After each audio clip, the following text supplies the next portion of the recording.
Scientists are researching how MDMA can be used during psychotherapy.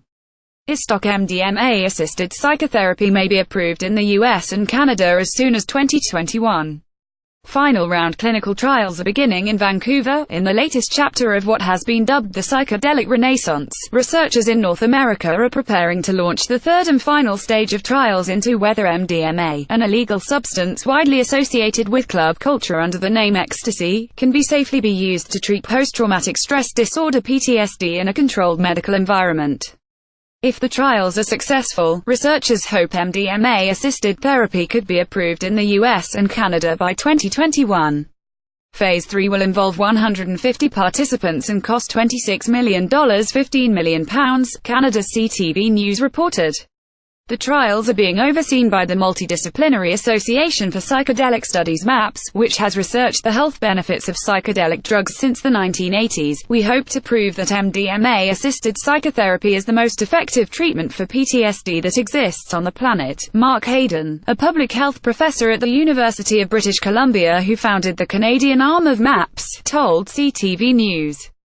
He explained that traditional PTSD treatment is based around desensitization to the triggers, a process that can take years and has just a 10 to 15% chance of success.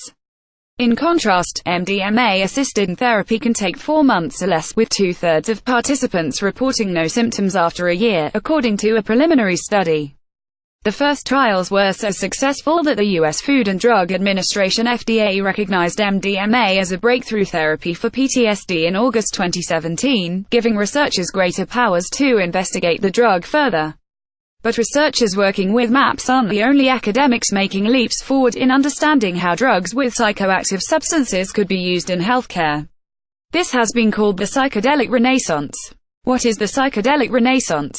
The term is used to describe the resurgence in research in the past half a decade that indicates that psychedelic drugs, including LSD, MDMA, magic mushrooms, ayahuasca and peyote ibogaine, have beneficial properties when used in a controlled medical environment. Previous research in the 1950s and 1960s was overshadowed by the public profile of academics, and the subsequent banning of hallucinogens in the U.S., according to science website Massive. Although not psychoactive, ketamine, used in anesthesia, also falls into this category.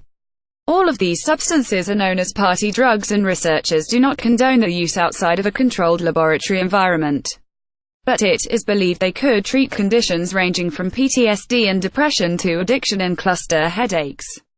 What have experts found? Scientists at top U.S. institutions Johns Hopkins University and NYU published a study in 2016 that said psilocybin, the psychoactive substance in magic mushrooms, could be used to treat depression in cancer patients. Around 80% of participants said their symptoms improved significantly for up to 7 months after one dose. Another study by the Beckley Foundation, a think tank dedicated to researching psychoactive substances and drug policy, suggested that psilocybin can help people with depression who are not responsive to commonly used drugs, with 42% of participants reporting having no symptoms after 3 months of using the substance, The Independent reported. MDMA, meanwhile, has been linked to reducing social anxiety in a MAPS study, while Katie Anderson, a doctoral researcher in applied sciences at London South Bank University, is currently investigating whether MDMA can be used in couples therapy. A separate study by the Beckley Foundation used brain imaging to show how the parts of the brain linked to communication are heightened during LSD use.